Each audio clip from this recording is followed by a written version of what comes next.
Sesión General INPER.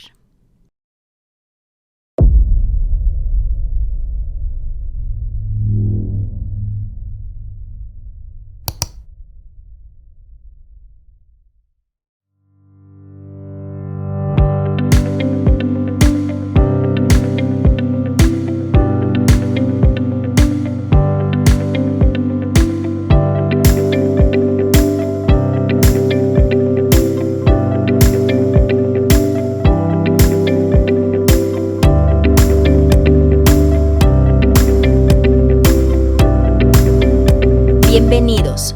Comenzamos.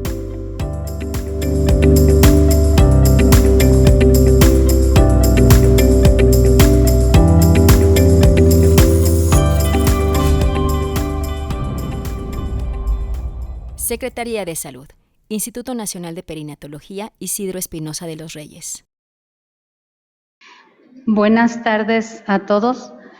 A nombre de la doctora Arteaga Gómez, damos la más cordial bienvenida, directora de este hospital, y a nombre de la doctora Viridiana Gorbea. Vamos a presentar la sesión general dentro del 12º curso de seguimiento pediátrico. Tenemos el honor de presentar con el tema Programas Nacionales e Internacionales de Seguimiento Pediátrico. Lo va a presentar la doctora Carmen Rosa Payás Alonso, jefe Servicio de Neonatología del 12 de octubre, España, profesora asociada de Pediatría de la Universidad Complutense, miembro del grupo PREINFAN, Premio Reina Sofía de Investigación 2000 para la Prevención de Discapacidad, Premio Nacional de Calidad del año 2007 por el proyecto de humanización en una unidad neonatal, responsable de uno de los grupos de investigación de la RICORRI-SAMID, autora de más de 150 artículos en revistas con factor de impacto, director del Centro de Formación NIPCAP y del Banco de Leche Humana de Madrid. El área de interés de la doctora ha sido el seguimiento a lo largo y el impacto de los cuidados centrados en el desarrollo y la leche materna. La mayoría de los proyectos de investigación que ha realizado en los últimos años se han centrado en la leche materna y el procesamiento de la leche en bancos de leche de donantes humanos. En los últimos 10 años ha publicado más de 40 artículos relacionados con la leche materna, todos ellos en revistas de factor de impacto y más de un tercio de ellos en revistas de primer cuartil. Muchas gracias, doctora Payás. Adelante. Muchas gracias.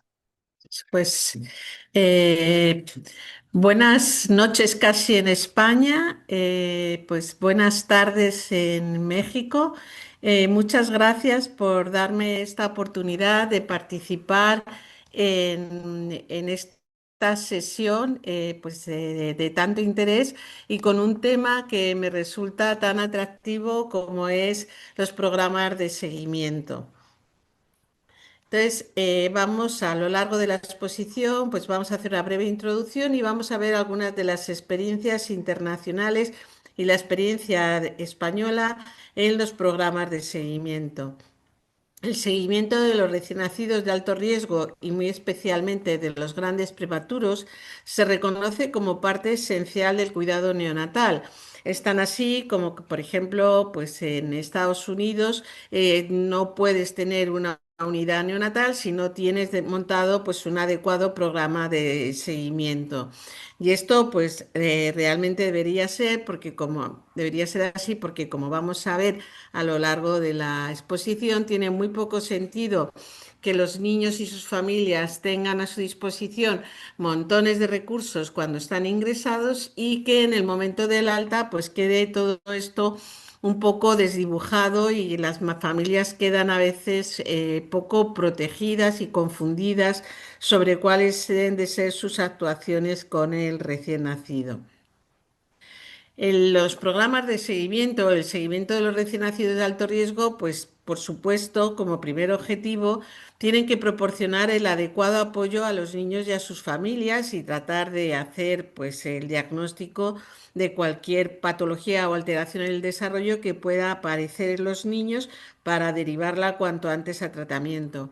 Pero es muy importante también tener en cuenta que el seguimiento de los niños es realmente una forma de, o la mejor forma de evaluar nuestra práctica clínica.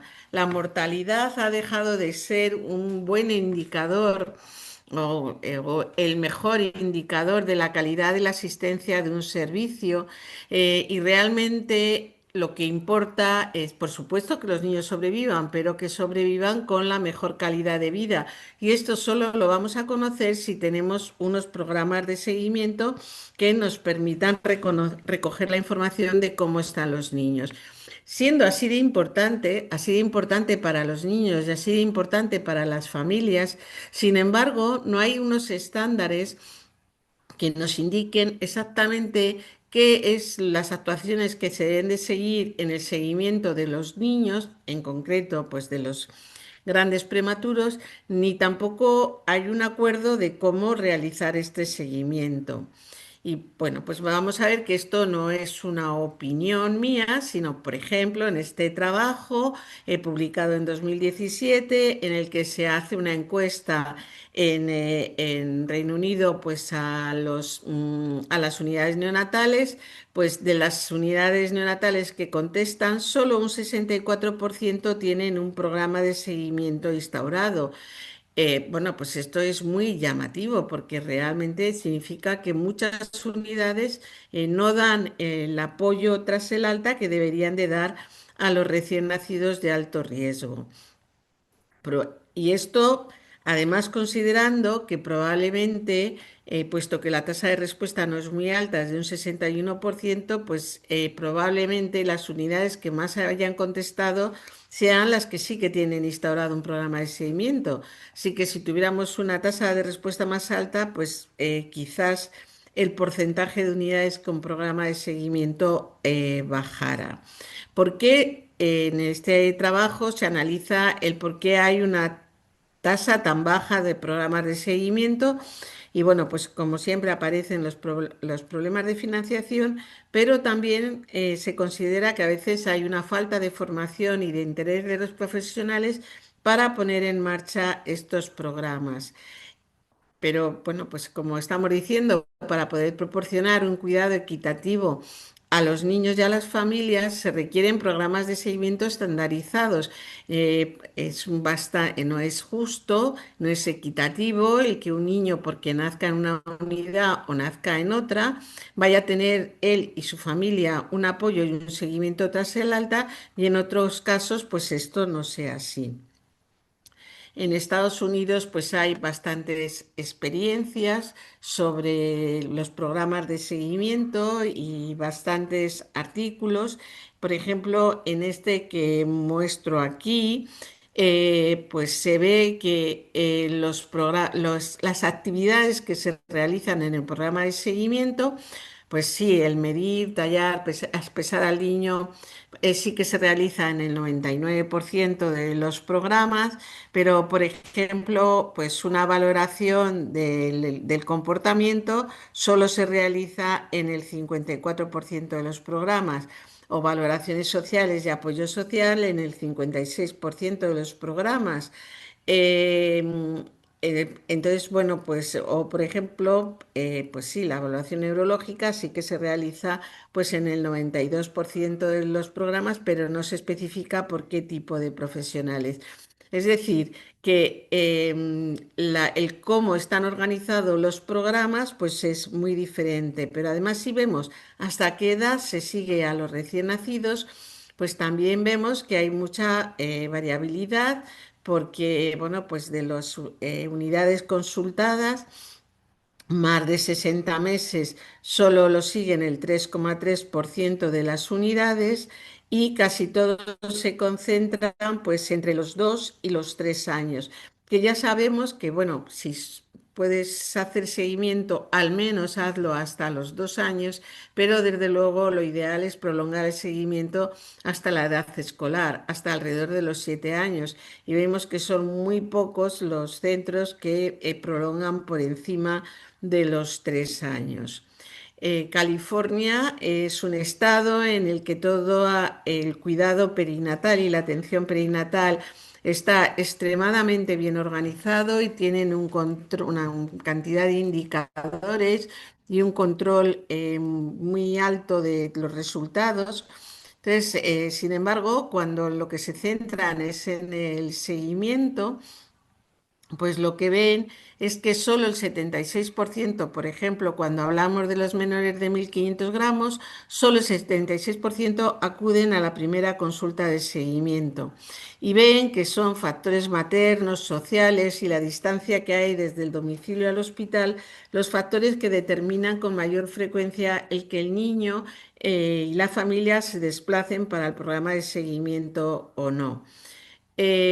Cuando lo que se mira no son los niños muy prematuros, sino que se centran en los niños que han tenido una encefalopatía hipoxicoisquémica, es solo el 74% de los niños con una encefalopatía hipoxicoisquémica se siguen al menos hasta el año de edad. Y también son los factores socioeconómicos, los factores más importantes que limitan el que se realice un adecuado seguimiento. En este otro trabajo, también de California, que lo que tratan es de mejorar el tanto por ciento de niños que realmente se envían al seguimiento entre los menores de 1.500 gramos, pues ven que en 2013, o sea, el 17% de los menores de 1.500 gramos ya no es que no fueran al seguimiento, es que ni siquiera los profesionales los derivaban a un programa de seguimiento.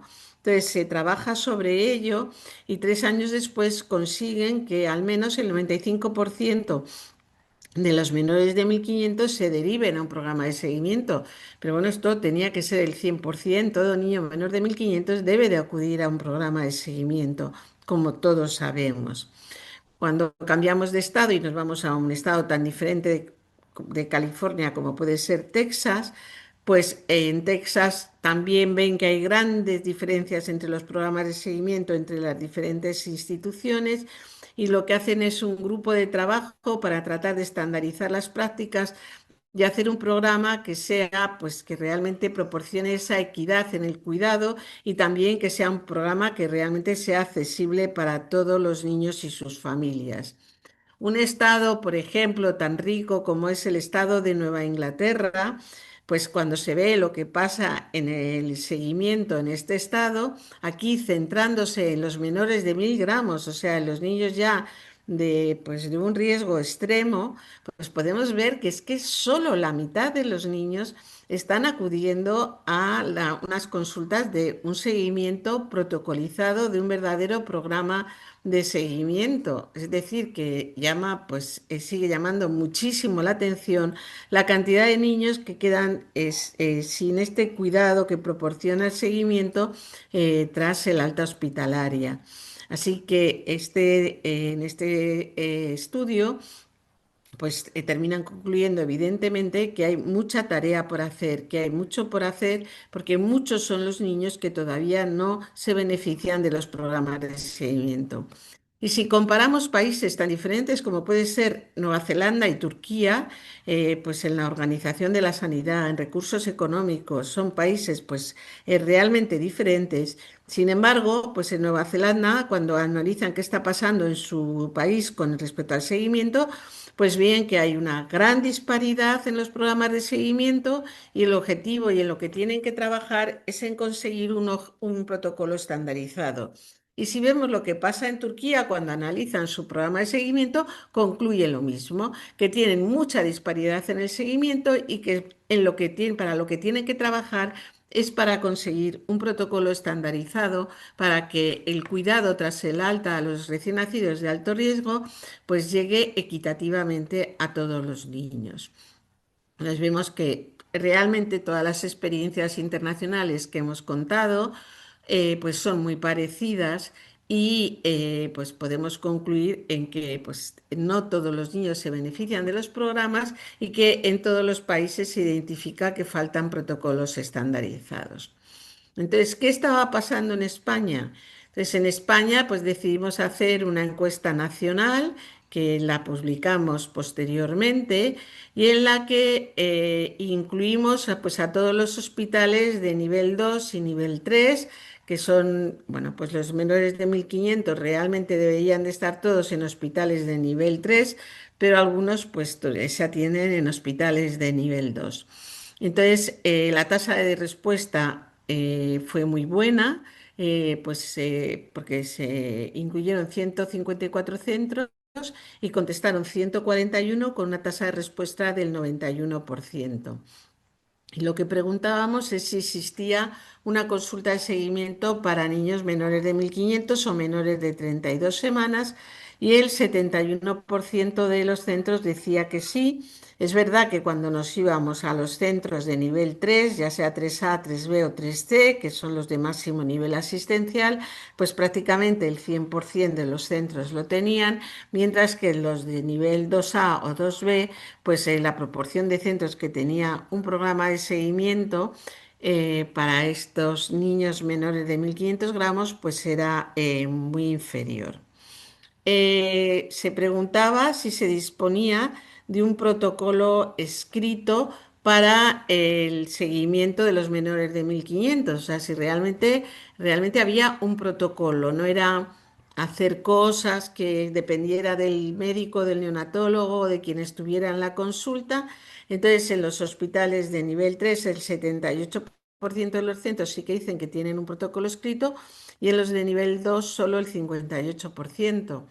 El 78% sigue siendo un porcentaje bajo porque realmente debe haber un protocolo escrito en todos los centros en los que se está realizando un programa de seguimiento para que, independientemente de las profesionales que estén en la consulta, pues las actuaciones con los niños sean las que se hayan acordado, pues si se haya estandarizado que son las que se debe hacer y a qué edad se debe hacer cada una y cómo se debe hacer la evaluación.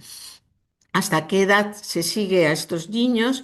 Pues si solo se siguen hasta los 2 años, en los de nivel 2 la mitad, bueno, casi la mitad, el 46% solo los seguía hasta los 2 años, y en los de nivel 3 solo el 14% los seguía hasta los 2 años porque la mayoría los seguía más allá de los 2 años.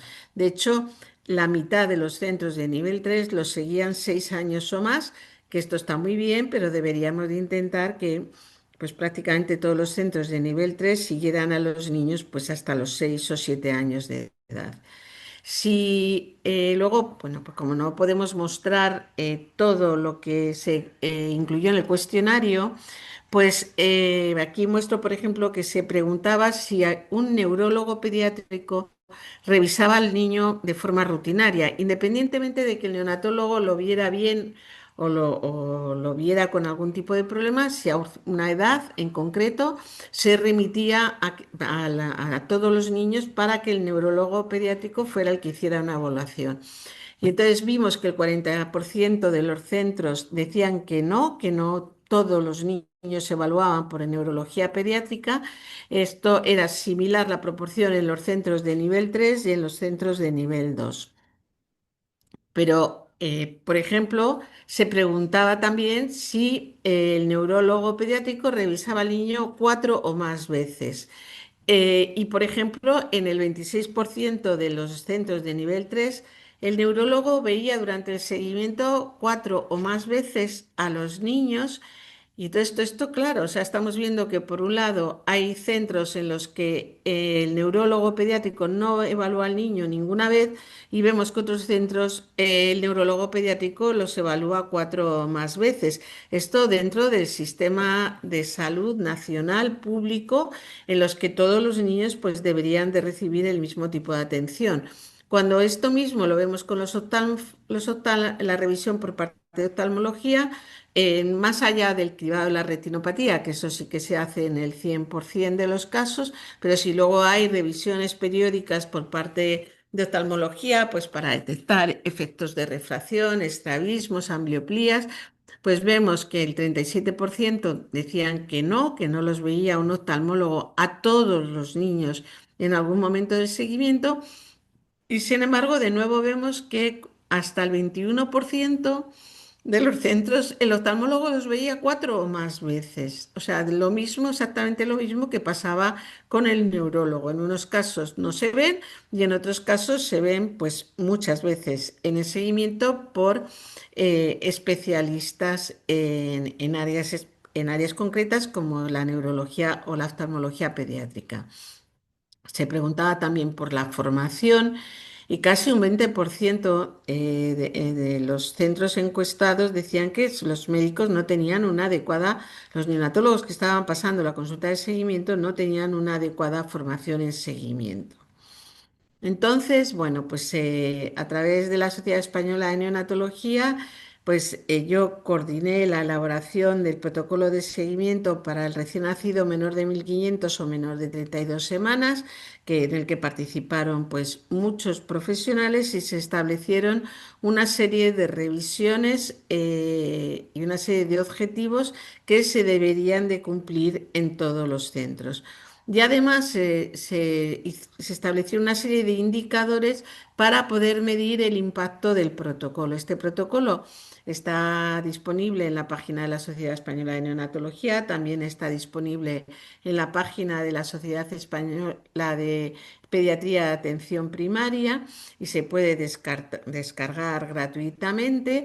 Y como digo, pues como establecimos unos indicadores para medir el impacto que podía haber tenido este protocolo, pues en 2019 nos preguntamos qué estaba pasando y volvimos a pasar un cuestionario ya solo centrado en los aspectos que se habían considerado indicadores. Esto también está publicado en 2021 y lo que habíamos considerado como indicadores es si el neurólogo infantil evalúa a los niños en el primer año, a todos, a los que están bien y a los que tienen algún problema, si el oftalmólogo infantil revisa a los niños alguna vez antes de los 3 años de edad, si se hace una evaluación objetiva de la audición entre los 18 y los 30 meses, independientemente del resultado del cribado neonatal, si se pasa al Bailey u otro test similar entre los 18 y los 30 meses de edad corregida, y si se pasa el MCHAT para la detección del autismo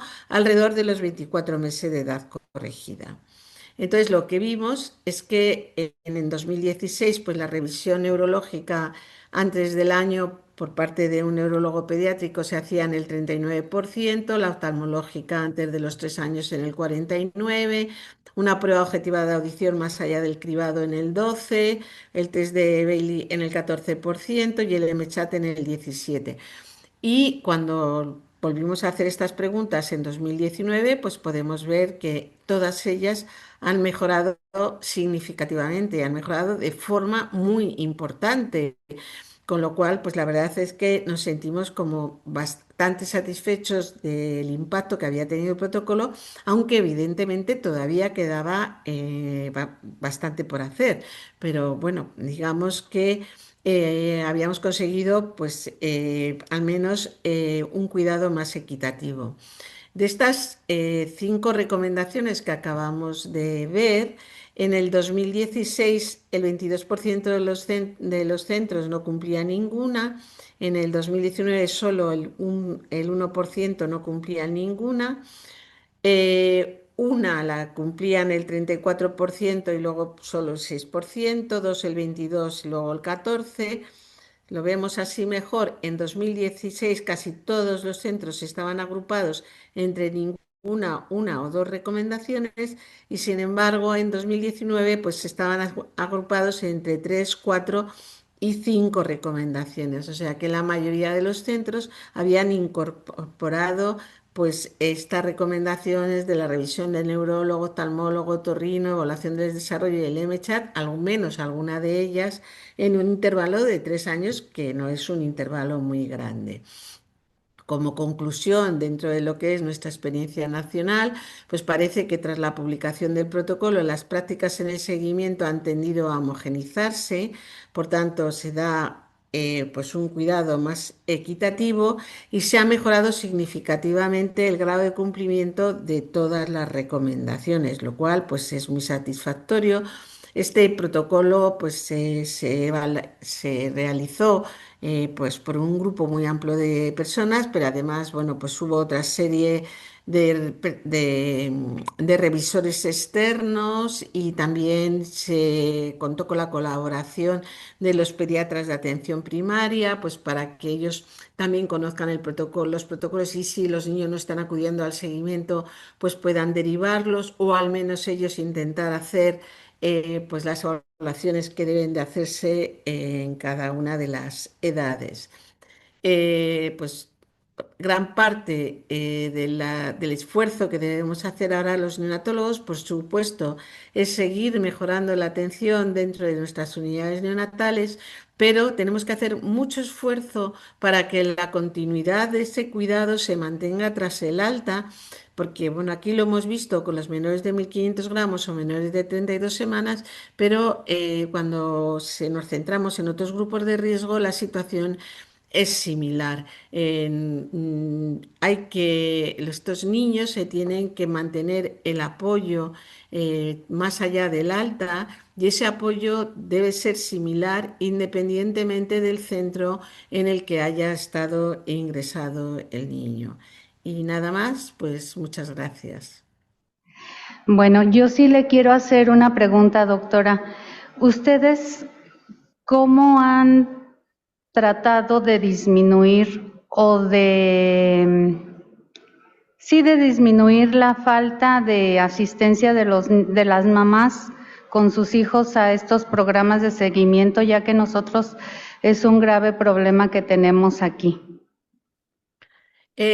Bueno, vamos a ver, creo que aquí hay dos puntos muy importantes. Un punto muy importante es que la familia ya esté implicada en el cuidado de los niños durante el ingreso. Si los padres se implican en el cuidado de sus hijos durante el ingreso, pueden estar con sus hijos todo el día acompañando al niño, aunque el niño esté en cuidados intensivos, pueden, tal como decía la doctora Lombo antes, por supuesto, hacer cuidado canguro. Se crean unos padres expertos en cuidados, verdaderamente expertos. Y esto hace también que los padres se impliquen mucho más y entiendan mucho más la trascendencia de todo lo que se hace y de todo lo que va a necesitar este niño para que su desarrollo posterior sea óptimo. Entonces es muy importante que los padres puedan estar con los niños. Yo sé que, por ejemplo, en nuestro centro, otra vez en otra conferencia, pues os lo puedo mostrar. Nosotros ahora mismo estamos en una unidad en que todas las habitaciones son habitaciones individuales, con cama para los papás. El niño ingresa a una habitación y se va hasta allí hasta el alta y vamos cambiando el nivel de cuidado, sea intensivos, intermedios. Y los padres están todo el tiempo, absolutamente todo el tiempo con los niños. Los padres que están todo el tiempo con sus hijos acuden al seguimiento. Y yo Es entiendo que no se puede verdad. tener habitaciones familiares de repente en todas las unidades, pero sí que se puede, porque yo esta unidad la tenemos hace muy poco y aún así teníamos a los padres en la unidad. Entonces ese punto es clave. Y luego el otro punto, pues es dedicar las personas que están en el seguimiento, pues parte de su tiempo lo tienen que invertir en localizar a los que no están viniendo, tratar de contactar con sus pediatras de atención primaria, con trabajo social. O sea que quien está realizando el seguimiento no solo tiene que estar viendo los niños que tiene que ver, sino que hay que dejarle un tiempo para que recuperar a los que no están viniendo, porque además podemos pensar que los niños que no vienen al seguimiento son por los que mejor están y que por eso no vienen, pero eso está demostrado en varios estudios que eso no es así. Los niños que dejan de venir al seguimiento son los que peor están. Entonces hay que hacer un esfuerzo para que todos los niños acudan al seguimiento. Pero el esfuerzo empieza en la unidad neonatal. Sí, tiene usted razón. todo el trabajo empieza desde la unidad de cuidados intensivos y es verdad que los padres que desde ahí nos acompañan tienen una mejor adherencia en un futuro. Doctora, ¿usted qué nos recomendaría en relación a la duración del seguimiento en años? Eh, sí, ¿hasta cuántos años? Pues hombre, esto la recomendación es hasta la edad escolar, o sea, hasta los 6 7 años, porque ya es cuando a esta edad te permite detectar ya trastornos del comportamiento y ya dejar y trastornos del aprendizaje. Entonces ya puedes dejar orientar, aunque finalice el seguimiento, tú ya puedes dejar a ese niño orientado hacia pues los apoyos que necesita para que su desarrollo sea el adecuado. Si finalizamos el seguimiento a los 2 años, pues habremos detectado sí los casos de parálisis cerebral, las cegueras, las hipoacusias, pero no habremos detectado los trastornos del comportamiento porque con 2 años, salvo los casos de autismo más grave, más severos, no vamos a haber detectado a esa edad todo esto y es muy importante hacerlo. Sí. Doctora, por aquí tenemos una pregunta. ¿Qué patología neonatal ha impactado más en los niños en su programa? ¿Qué patología? Bueno, nosotros, vamos a ver, nosotros en nuestra unidad tenemos diferentes programas. Tenemos un programa de seguimiento para el menor de 1.500 o menor de 32 semanas. Otro programa de seguimiento diferente, con otra serie de revisiones diferentes, con unos focos diferentes, para el recién nacido que ha tenido cirugía mayor en el periodo neonatal, pues por ejemplo, ahí están metidos los niños con atresia de esófago, con hernias diafragmáticas, con atresias intestinales, con todo tipo de patología ha requerido una cirugía mayor. Y luego tenemos otro programa diferente para los niños con encefalopatía hipóxico-isquémica. O sea, no todo, o sea, todos los niños se atienden en las mismas consultas, pero los programas, la pauta de las revisiones, el cómo se realizan, son diferentes dependiendo de dónde estén encuadrados los niños. Nosotros ahora mismo la tasa en menores de 1.500 menores de 32, la tasa de parálisis cerebral que tenemos es muy baja y bueno, pues yo, o sea, quiero creer que cuidamos en general mejor a los recién nacidos, pero pues yo vuelvo a lo que decía la doctora Lombo, ¿no? Creo que el método canguro y la presencia de los padres son los mejores neuroprotectores que tenemos del cerebro en desarrollo y tenemos muy pocas cosas neuroprotectoras. El cuidar el dolor y el cuidado canguro. Como digo yo, si esto fuera una pastilla o una medicina que pudiéramos administrar, estaríamos todos queriéndolo hacer por más caro que fuera. Y sin embargo, pues implementar el método canguro para que pues los niños hagan al menos 6, 8 horas de cuidado canguro, cuanto más tiempo de cuidado canguro, pues eso cuesta mucho y son muchas las unidades que nuestra también en las que tenemos que mejorar todo esto. Y bueno, ya una última pregunta, doctora. ¿Cuentan con algún tipo de sesiones de apoyo para los padres dentro del programa de seguimiento? A ver, nosotros tenemos, durante el ingreso tenemos una escuela de padres que sí que se hace una serie de temas, pues de alimentación, se hace enseñar reanimación básica a todos los padres, se les enseña también pues el tema de la lectura de cuentos, en fin, una serie de que eso se van dando periódicamente y una de ellas sí que está centrada en la importancia del seguimiento para motivarles para que acudan al seguimiento. Y luego, durante el seguimiento, lo que tenemos es una trabajadora social y una enfermera de familia que no es una atención grupal, sino es una atención individualizada. además de la que hace el neonatólogo. O sea que para apoyar especialmente a las familias con estos niños de riesgo, pero no actividad grupal después del alta no tenemos. Sería muy interesante, pero eso no lo tenemos. Muy bien, bueno, queremos dar las gracias. Gracias por tu tiempo. Sé que está de vacaciones, se lo agradecemos mucho, doctora. Muchas gracias por apoyarnos. Bueno, muchas gracias y encantada.